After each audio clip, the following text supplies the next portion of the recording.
미국의 카네기 멜론 대학교 팀에서 진행한 연구인데 카네기 멜론 대학교예요? 네.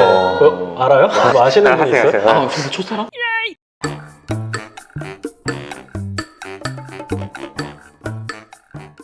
안녕하세요, 닥터 프렌즈입니다. 구독과 좋아요, 댓글과 알람 설정 부탁드리고요. 오늘은 재밌는 이야기를 해보려고 해요. 재미없을 것 같아요. 이렇게 얘기하면 재미가 없어. 많은 분들이 다이어트 하시잖아요. 그래, 다이어트 당연히. 그리고 다이어트와 무관하게도 먹방을 보시는 분들이 굉장히 많아요. 저는 가끔 이제 맛있는 녀석들 프로 얘기해도 되죠. 네. 좋아해요. 근데 먹방 하면은 많은 사람들이 두 가지 생각을 다 가지고 있어요. 먹방을 보면서 대리만족을 하니까 이게 다이어트에 도움이 될 거다라는 생각하시는 분들도 있고, 어떤 분들은 이 충동 먹고 싶잖아요. 맛있는 거 보면은 배고프고 맛있게 먹고 짜파게티 먹으면 먹고 싶고. 그리고 심지어 우리는 배달의 민족이야. 보면서 그러니까. 시키면은 이 먹방이 끝나기 전에 따뜻한 게 배달될 수도 있는. 그렇죠. 배달의 민족 광고 아니죠? 들어오면 너무 좋겠어. 이런 먹방이나 이런 이제 영상들이 궁금하다. 다이어트를 하는데 어떤 영향을 미칠까에 진짜? 대해 저희 좀 최근 고민을 좀 많이 해봤어요. 나는 개인적으로 러닝 같은 거 할 때 좀 지루할 때 맛있는 녀석들 항상 틀어놓고 하거든. 도움이 될 것 같아. 저는 심리적으로 오히려 식욕을 좀 돋굴 것 같은데? 돋굴 것 같다. 예. 관련된 제가 여러 가지 연구들을 좀 이야기하면서 좀 이야기를 나눠볼게요. 먹방하고는 약간 관련이 좀 떨어질 수 있지만 음식을 먹는 걸 상상하는 게 우리에게 어떤 영향을 미칠까? 왜냐면은 우리가 거미를 진짜 싫어하는 사람은 다리에 거미가 기어오르는 상상을 하면은 실제로 식은땀이 흐르고 실제로 가슴이 두근거려요. 그렇죠. 마치 거미가 자기 몸에 진짜 있는 것처럼. 그러면 우리가 음식을 먹는 상상을 한다면은 이게 우리에게 어떤 영향을 미칠까? 이게 설마 포만감을 일으키나? 2010년도에 사이언스지에 보고된 논문이 있어요. 미국의 카네기 멜론 대학교 팀에서 진행한 연구인데 카네기 멜론 대학교예요? 알아요? 뭐 아시는 분이 있어요? 진짜 초사람? 먼저 실험 연구자들을 두 군으로 나눴어요. 두 군 다 먼저 그 세탁기에다가 동전을 30개씩 막 집어넣는 걸 먼저 시켰어요. 먼저 이제 머리를 비워야 되니까 그렇게 시킨 다음에 한쪽 군에는 M&M 초콜릿 있잖아요. 조그만한 거. 좋은 거 맛있는 거. 네, 그거를 30개 먹는 상상을 하도록 해요. 한쪽은 3개만 먹도록 했어요. 그런 다음에 그 두 군에게 바울에다가 M&M 초콜릿을 실제로 가득 담아가지고 마음껏 드세요라고 했어요. 그랬더니 어땠을 것 같아요? 이거는 30개 상상했던 사람은 좀 덜 먹을 것 같아. 약간 물려가지고. 진짜 그랬어요. 실제로 30개를 초콜릿을 먹는 상상을 했던 사람들은 3개를 먹는 걸 상상했던 사람들보다 더 적게 먹었어요. 그런데 재밌는 거는 초콜릿 30개를 먹는 걸 상상한 사람들한테 치즈를 내놨어요. 이거는 어땠을까요? 두 개 맛이 다르잖아. 이거는 또 그쵸. 상관없을 것 같기도 하고. 치즈에는 상관이 없었어요. 이게 특정 음식을 먹는 거를 상상하는 것은 그 음식에 대한 만족감을 좀 미리 줘서 그 음식을 실제로 먹었을 때 만족감을 낮출 수가 있어요. 그리고 여기서 다른 연구들을 좀 해가지고 한 이야기는 반복적으로 특정 음식을 상상하는 것은 그 음식을 먹고 싶어 하는 욕구 자체를 떨어뜨릴 수 있다라고 이제 결론을 내고 야, 있어요. 이거 신기한데? 이게 좀 대규모 연구인가요? 좀 소규모긴 했는데 굉장히 좀 잘 설계를 해가지고 당시에 이제 됐었고요. 국내에서도 이제 대구대학교에서 학생분들이 이제 소규모로 한 것 같은데 남녀 44명을 가지고 22명 나눠가지고 11명은 다이어트 한 사람, 11명은 다이어트 하지 않는 사람 그렇게 두 군으로 나눠가지고 먹방을 보여줬어요. 10분 정도. 10분 정도 보여준 다음에 설문지로 음식을 얼마나 먹고 싶어 하는지를 설문지를 했거든요. 22명은 먹방을 보여주고 나머지 22명은 먹방이 아닌 그냥 일반 아무런 의미 없는 그런 비디오를 보여줬을 때 거기에서는 오히려 먹방을 시청한 사람들이 식욕이 떨어져 있는 효과를 봤어요. 먹방을 시켜는 사람들은 식욕이 떨어져? 오히려 먹방을 본 사람들이 그 이후에 설문지에서는 음식에 대한 욕구가 더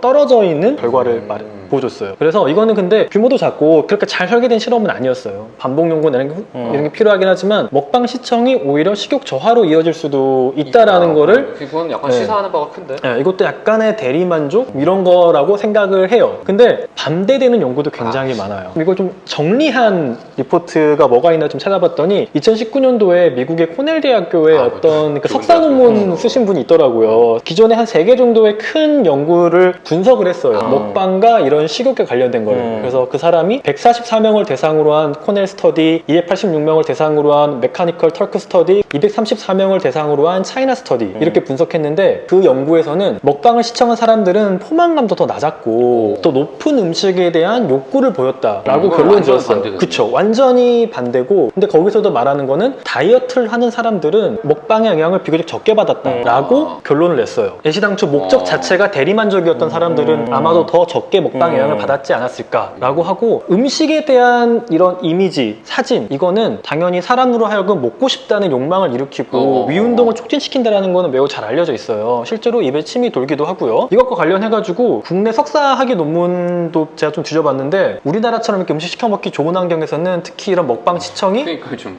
폭식으로 쉽게 이어진다. 그럴 수 왔어 음식 먹으러. 저희 지금 시청 촬영하는 중간에도 음식이 지금 배달이 배달이 되거든요. 왔어요. 주문해서 냄새가 확 나네. 10분밖에 안 되는데. 그래서 결론이 뭐냐? 먹방을 뭐 보라는 거냐, 보지 말라는 거냐? 그러니까 아까 네. 그거 이게 빨리 굉장히 말해줘요. 두 가지 결론이 다 있어요. 그러면 실제 우리가 먹방을 어떻게 보나? 우리가 먹방을 보고 쓰는 댓글이 어떠냐? 우리의 실제 반응은 어떨까? 그것도 재밌겠다. 이거를 또 분석한 사람들이 있어요. 이게 또 기가 막히게 이화여자대학교에서 2018년 7월부터 2019년 6월까지 그 먹방 유튜브 36개에 달린 댓글 72,000개를 분석했어요. 엄청나네. 우리가 실제로 먹방을 보고 쓰는 댓글은 야, 이거 재밌겠다. 아이씨 나 당연히 시켜 먹어야지. 그렇지. 아 나 대리만족했어. 이건지 봤는데 이게 첫 번째 댓글들이에요. 보면은 유튜버 맛있겠다 음식 보니까 굉장히 혼재돼 있어요. 그냥 쭉 댓글을 봤을 때 주로 나오는 거는 맛있겠다, 좋다, 나 이거 먹고 싶다, 먹고 싶다. 배고프다 이런 것들이에요. 근데 굉장히 댓글들이 혼재돼 있어서 이게 보니까 댓글들이 유튜버에 대한 댓글과 음식에 대한 댓글들이 있어요. 그래서 이걸 또 유튜버 빼고 음식에 대한 댓글들만 모아봤어요. 그랬더니 이거거든요. 유튜버 맛있겠다, 음식 먹고 싶어. 약간 이렇게 먹방 시청으로 인해서 약간 좀 나도 그러네. 먹고 싶어. 이런 댓글들이 실제로는 좀 많이 맞네. 보였어요. 근데 여기서 흥미로웠던 거는 오히려 고열량 저영양 음식, 그러니까 흔히 말하는 좀 정크푸드 말고 오히려 우리가 일상적으로 먹을 수 있는 좀 몸에 좋은 음식들 있잖아요. 열량은 낮은데 영양가는 풍부한 항상 일상적으로 내과 선생님들이 먹으라고 하는 그런 음식. 그런 음식들.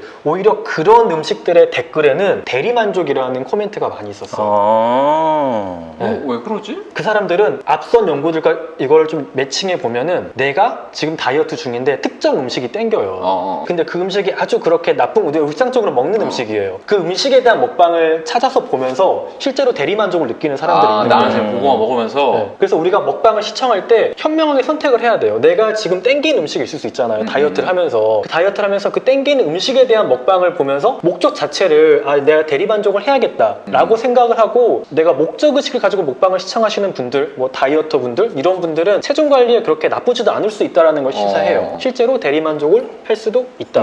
그리고 또 우리가 먹방을 시청하는 이유가 무엇인지도 굉장히 중요한데 먹방을 시청하는 이유에 대해서도 연구된 것들이 굉장히 많았는데 2019년도에 이런 논문이 있더라고요. 먹방 이용이 일상생활에 미치는 부정적 효과에 관한 한중 대학생의 인식 비교 연구. 이 연구를 보면은 흥미로운 거는 먹방 시청을 하는 사람들이 실제로는 대리만족의 비중도 한 16% 정도가 됐지만 오프라인 소통 대체가 22% 소통을. 그리고 온라인 소통이 10% 실제로 33%의 시청자들은 거기서 사회 관계를 하고 있는 거네요. 소통을 위해서 먹방을 시청하고 있었어요. 특히 한국 대학생들의 생활 습관에 대한 이야기를 물어봤을 때 이 먹방 시청이 나의 생활 습관에 안 좋은 영향을 미치고 있다라고 하는 게 전혀 아니다가 1점, 매우 그렇다가 5점이라고 했을 때 실제 사람들이 반응을 보인 거는 1.79점. 긍정적으로 생각하는 거네. 그렇게 부정적이지 않다라고 대답한 사람들이 실제로는 많았다는 거고 근데 그 중에서도 더 부정적인 대답을 한 사람들은 이 먹방을 소통의 장으로 생각하지 않은 사람들 오히려 먹방으로 인해서 생활에 더 안 좋은 영향을 미치고 있었어요. 그러면 또 여기서 우리는 한 가지를 또 얻을 수가 있는 거예요. 우리가 먹방을 시청을 할 때 더 대화에 참여하고 크리에이터와 더 소통하려고 노력한다면은 실제 우리에게 미치는 영향을 더 적을 수 있어요. 정서적 교감을 하면서 음식에 대한 대리만족을 얻어서 먹방을 더 잘 이용할 수도 있다는 거예요. 사회 활동의 일종으로 그쵸. 대체할 수 있는 거구나. 왜냐면 우리는 굉장히 파편화돼 있잖아요, 지금. 공통의 관심사잖아요, 먹거리는. 그렇지, 그렇지. 이 공통의 관심사에 대해서 서로 이야기를 즐겁게 나눌 수 있는 공간인 거예요. 놀이터 같은 거네. 그쵸. 단순히 음식을 보여주고 이 음식을 먹는 그런 행위뿐만이 아니라 사람들이 그렇게 이야기할 수 있는 공간이라고 생각하고 또 거기에서 내가 어떤 먹고 싶은 음식에 대한 대리만족을 할 수 있는 장으로 먹방을 이용한다면은 먹방 시청이 조금 더 건강하고 우리 생활에 더 도움이 되지 않을까. 이제 이런 다양한 연구 논문들을 보면서 좀 저는 개인적으로 하게 됐어요. 먹방에 대한 다양한 생각이나 아이디어들이 있을 수 있어요. 그리고 우리가 모르는 영향도 아직 많을 수 있고요. 그쵸.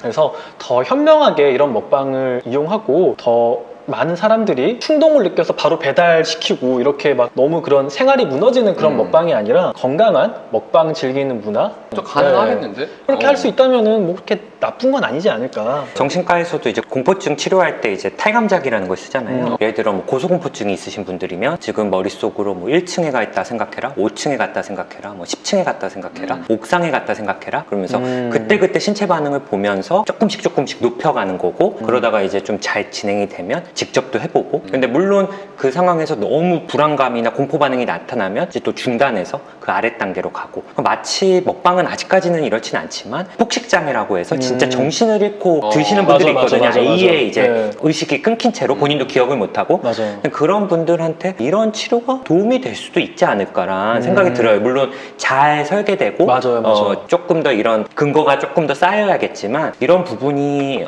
좀 잘 이용하면 오창훈 선생님 말씀처럼 또 좋은 결과로 갈 수도 있지 않을까라는 생각이 들고 또 사람마다 또 다를 수 있기 맞아요. 때문에 사람마다 다를 수 있어요. 내가 먹방을 볼 때마다 뭐 폭식을 하고 음식을 시킨다 하면 그런 분들은 좀 멀리 하는 게 좋고 그런 분들은 멀리 네. 하고 저희 닥터 프렌즈 보셔야죠.